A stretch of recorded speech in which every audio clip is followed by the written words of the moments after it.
Alright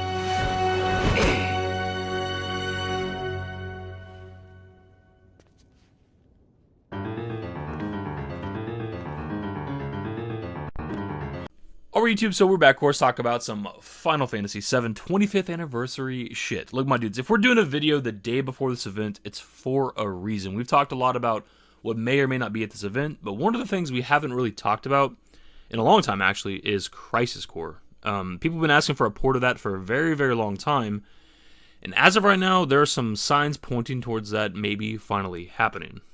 So if you guys aren't aware, there's a guy on Twitter whose name is the Snitch, or @InsiderWTF, who is like one of the best leakers right now. An example I can give is recently with the Xbox Bethesda showcase, like several hours before the actual live stream happened, they tweeted out the word Persona, but they swapped around the letters to add in 3, 4, and 5, and then obviously Persona 3, 4, and 5 came to Xbox, and that's not something anybody would have guessed. Like those are like PlayStation exclusive games, aren't they?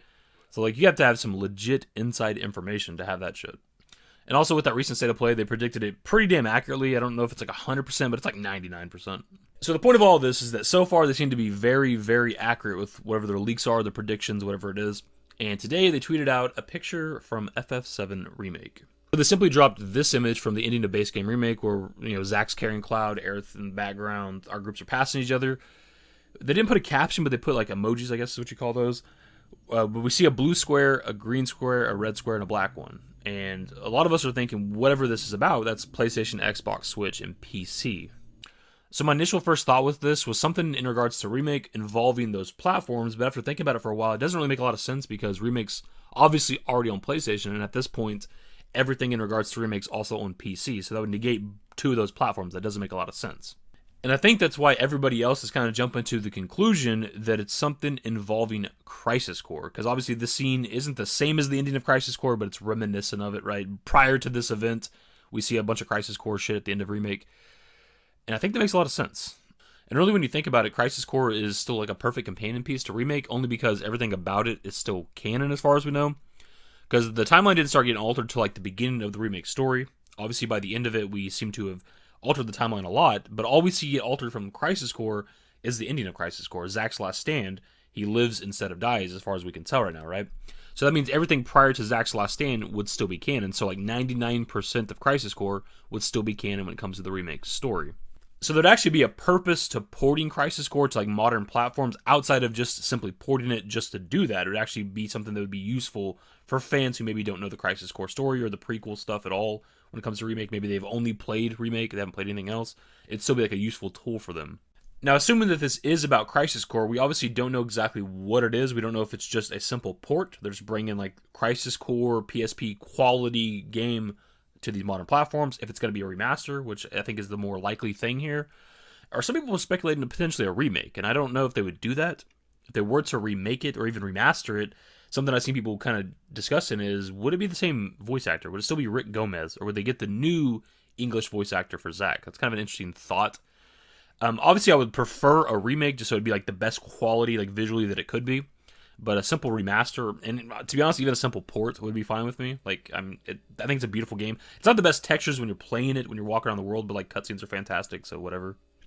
Something that's maybe worth mentioning, if you look back at the tweet from the Snitch, if you look at the squares, like the black one, which is, as far as we know, is representing PC, is clearly smaller than the other ones. So if we're looking at these like buttons, for example, it looks like the PC button's already pushed, as in potentially whatever this might be, maybe PC's getting it first.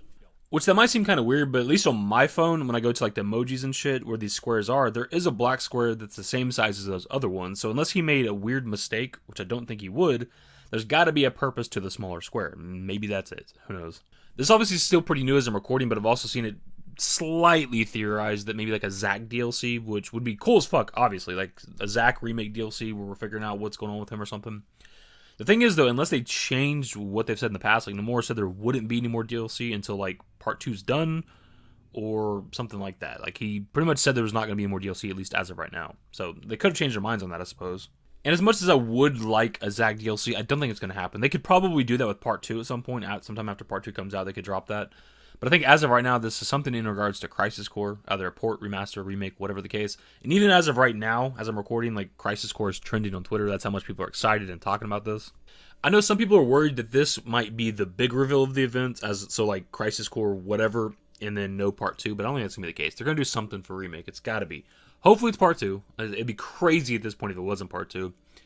But 10 minutes is a long time, man. Like a Crisis Core like port or whatever, it doesn't have to be like a long reveal. It could be like a 30-second thing. It could be like a minute long if they want it to be. It could be short. It doesn't have to be like a long thing. They could show several things within the span of 10 minutes. Like they don't have to have long reveals for shit.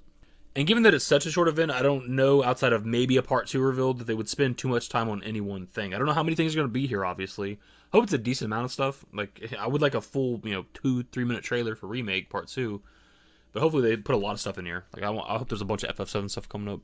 I would personally love a Crisis Core port, because I haven't actually sat down and played that game from beginning to end in a while, dude. I was playing it like a year or so ago, and then I stopped playing for a bit. When I powered on my PSP, like, the screen was just fucked on it. Like, it was damaged. I can't see nothing. Like, it still powers on, but there's just no image. It's all, like, cracked or something. I don't know what the problem is. So I have, like, a physical copy of Crisis Core that I just cannot play unless I just buy a PSP, which they're usually kind of expensive now on, like, the secondary market. I might do that at some point, but if there's going to be a port, I don't have to. Like, I'll just buy this newer version. But, my dudes, this is exciting. Whatever this image is about, obviously we don't fully know yet, but this guy doesn't miss, or he hasn't missed yet. So there's something exciting tomorrow. I just don't know what it is, and I hope it is a Crisis Core remake, remaster, something like that. But my dude's, of course, going to pass off to you. So what are your thoughts on this? What do you think this tweet is about? Do you think it's a Crisis Core remake, remaster, a Zack DLC, something else entirely? In terms of, like, the emojis used, the squares used on the tweet, do you think they have any sort of significance? Does that smaller black box mean anything? Other than my dudes, that's the video. Hopefully you enjoyed it. If you did, give a thumbs up. Subscribe to the channel if you guys are new and want to stay up to date with more Final Fantasy VII 25th anniversary news. Turn on notifications. Follow me on Twitter, @DavidYT. Add my Discord. Links to my social networks are in the description. Into the outro. Later, guys. Me? Gungaga. Used to care what people thought, but now I care more, and nobody out here's got it figured out. So therefore, I've lost all hope of a happy ending, depending on whether or not it's worth it. So insecure, no one's perfect. We spend it with no shame. We blow that like Coltrane. We in here like Logain, or leave it like Cobain.